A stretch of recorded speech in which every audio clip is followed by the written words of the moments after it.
Ate ka na naman. Ang sarap ng sandalan ko. Wow! Wow, din ang yun.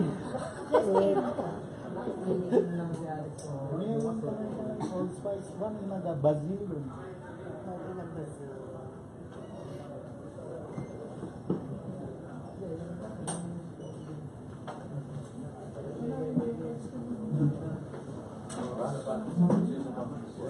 Tatayo ba tayo?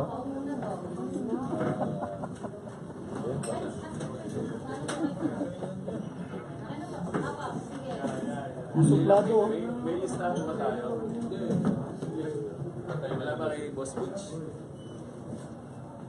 Coach ako, may listahan ako. Listahan May listahan ako. May Siya listahan ko ako. pa sa amin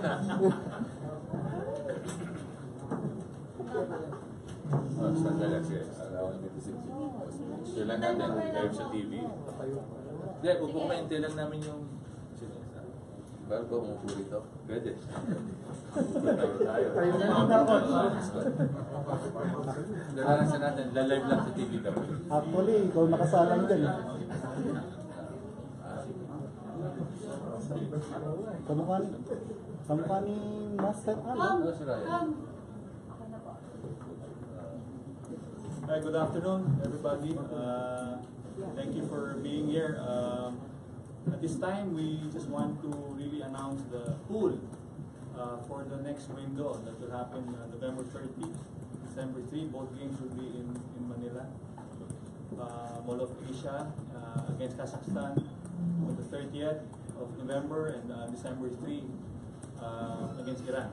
So we're very happy to announce that both the SBP and the PBA supports the proposal of Coach Yeng Guiao, and I think it will be maybe one of the best teams, if not the best team that we would ever form to actually represent the Philippines in the international competition. So at this point, I'd really just like to pass the mic to Coach Yeng to announce the pool, and I think we'll be glad to share this with you. With the reading class. With the reading class. Para malinaw, ha? Para di magkamali. So, this is the composition of our pool for the 5th window of the FIBA World Cup qualifiers. So, number 1, we included here the players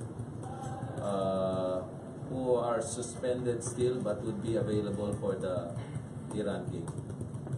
So, number 1 is Jason Castro of Talking Text, Paul Lee of Star, Stanley Pringle of Northport, Alex Cabagnot of San Miguel, L.A. Tenorio of Ginebra, Matthew Wright of Phoenix, Marshall Lassiter of San Miguel, Richie Rivero, who is a cadet, Scotty Thompson of Ginebra, Gabe Norwood of Rain or Shine, Roy Rosario of Tom and Text, Arwin Santos of San Miguel, Japet Aguilar of Ginebra, Greg Slaughter of Ginebra, Junmar Fajardo of San Miguel, Bo Belga of Rain or Shine, Christian Stan Hardinger of San Miguel, JP Eram of Blackwater, Ian Sangalang of Star, and Kai Soto, who is also a cadet. So we have 20 in all, and 2 of those are cadets. So I'd like to thank personally the PBA and the SBP for the unconditional support that they have given us, and next week we will be start practicing on November 12th.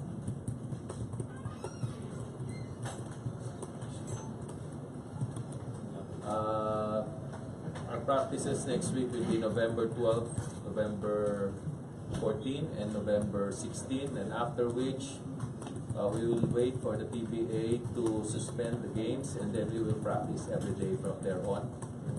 We have scrimmages. Now we have practice games with tune-up games with Jordan on November 19 and November 21. And then versus Lebanon on November 23 and November 25 at the Meralco Gym, 8 to 10, which is our regular practice venue and practice time. And then November 30 is the Kazakhstan game in the Mall of Asia. And December 3, our game against Iran also at the Mall of Asia. So, lang po. Thank you. Again, I'd just like to thank really the PBA for really giving us full support as VP to build, again, as I said, maybe the best national team that we've ever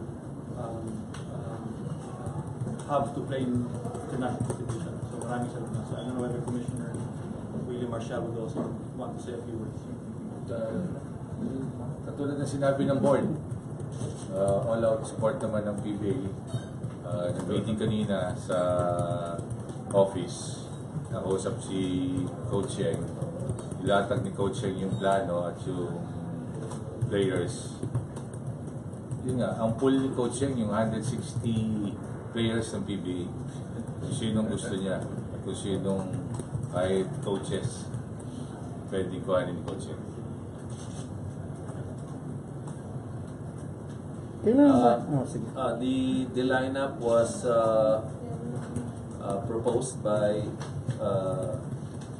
the SBP to the coaching staff, and it was accepted by the PBA. So we feel that this is a consensus lineup, and everybody in the lineup is considered, no, that has a chance, no, to make the final 12. But we might need to make an initial cut of around 50 before the exhibition games.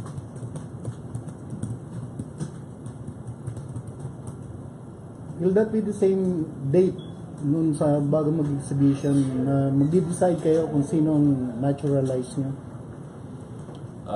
Yes, hindi pa final yan, no? But with the lineup, that means we have to choose between Christian Stanhardinger and Stanley Brito. Coach, obviously wala si Andray Blatche. Yeah. What's the decision behind that? There's been some a lot of considerations. We appreciate what Andray Blatche has done for us previously. It was really a hard decision on our part, but we took into consideration the chemistry that has been built up from the Asian Games to the fourth window with Christian there and with Stanley. There's a really strong bond, no, among the members, and we wanted to preserve that chemistry and that bond. The second is since Andray is going to be available only on the second on the Iran game, there's some limitation to how we can utilize him. Thirdly is Christian Stanhardinger has produced numbers, no, that cannot be argued against. Yung mga numbers ni Christian from the Asian Games up to the fourth window. So we felt that he deserved strong consideration for the lineup. Pero coach, sa windows, Of course, he's still going to be considered. No? Lalo na sa next window, wala na siyang suspension.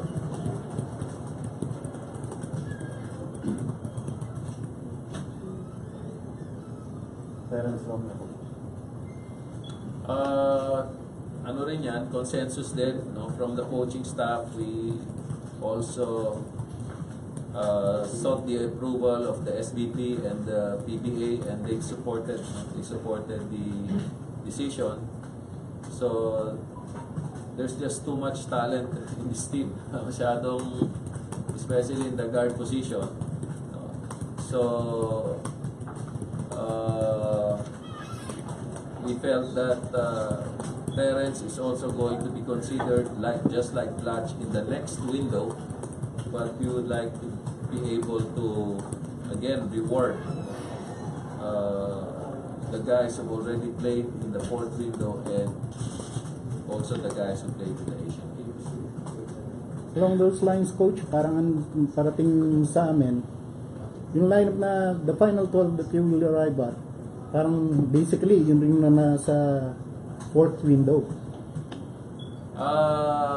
Not necessarily, no. I'm sure there will be changes, no. Kasi dun sa fourth window wala naman si Junmar tsaka si ano dun eh. Si Greg Slaughter eh. So, and Jason. Wala rin si Troy, no. So, I think there will be significant changes. Coach, you included two veterans in Eli Tenorio and Arvin. Yes. How did you arrive at that? They've just been playing well the past few games, and LA also has played for Gilas before. So we'd like to see LA in practice and how he blends together with the rest of the team, the same way with Arvin.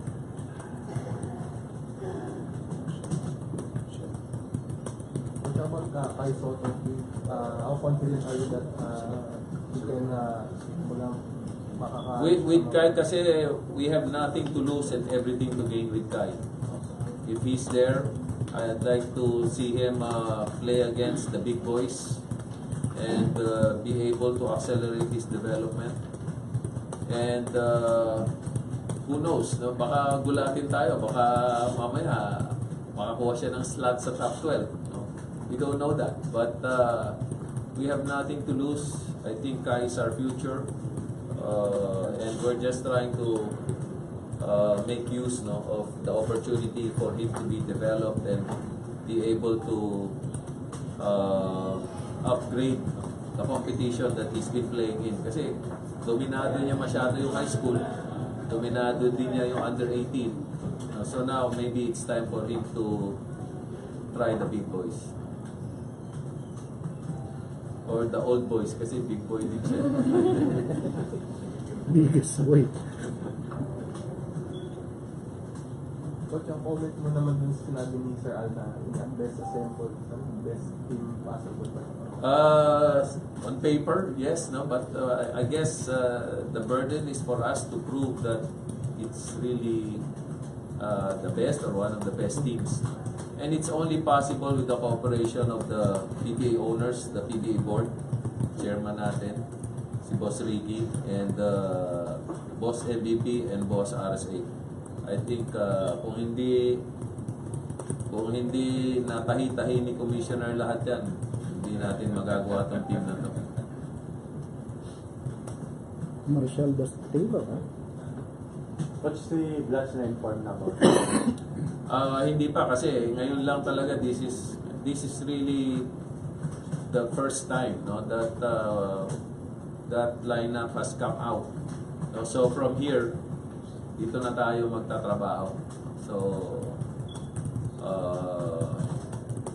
mabuti na lang walang leak, walang chismis o ano, at least I think that's the best way. That's the best way to do it. So at least we're able to manage the flow of the information.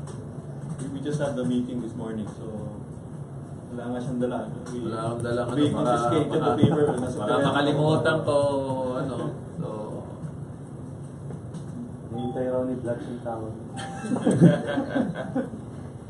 si boss at tatawag eh. No, I think, again, as Coach said, I think we appreciate, of course, the contributions of Andray. And I think he's still part of the pool, the future Yes. pool. No? And all we can ask of him is really keep in shape. The next pool is not too far. It's in February. He's still part of it. Actually, this is an experiment. Can we play against the best? Say Iran will play Iran with their big guys without Andray Blatche. Siguro pagka nakita natin na nahihirapan tayo or di natin kaya, then he's always there as an option. But if we have Junmar, if we have Greg, and we have the Christian Stanhardiger, we have Japet, we have Koy Eram, and the rest of those guys, at least lahat ito may dugong Pinoy, no? At least baka kaya natin mga Pinoy.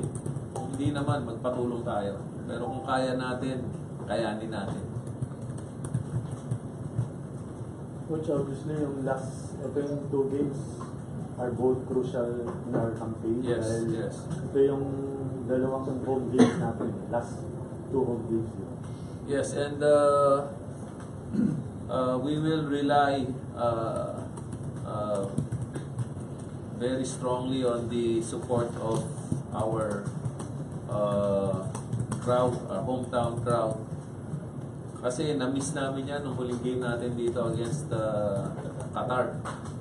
So we miss that sorely, and we want to hear the loud Filipino crowd when we play at the MOA on November 30 and December 3. You need your 6th man back. Yes, we need our 6th man.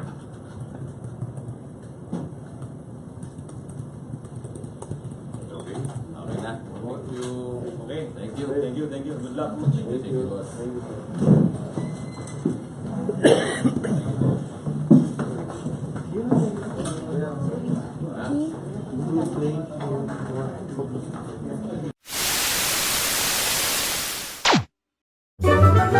Ha?